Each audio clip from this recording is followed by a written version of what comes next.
Change orders provide a way to record important changes to an ongoing job or project that may impact the profitability of the job and the length of time the job is expected to take. The change order feature will update and track any changes to a job's estimated expenses and revenues. It will also track change order approvals, projected end dates, and more. To create a change order, select Maintain from the File menu, Job Costs, and then Change Orders. On the Change Order window, select the job that you would like to update.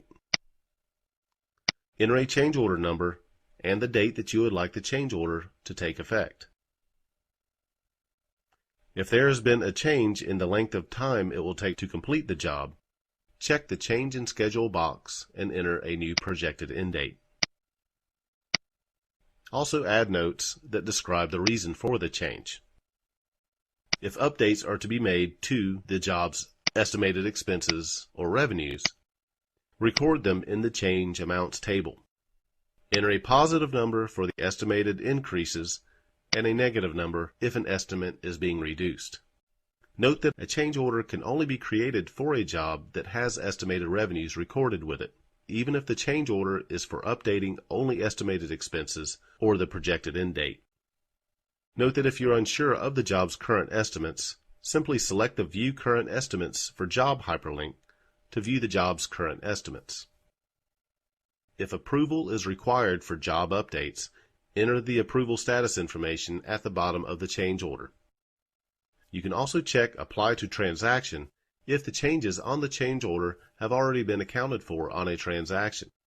Note that this information is for reporting purposes only.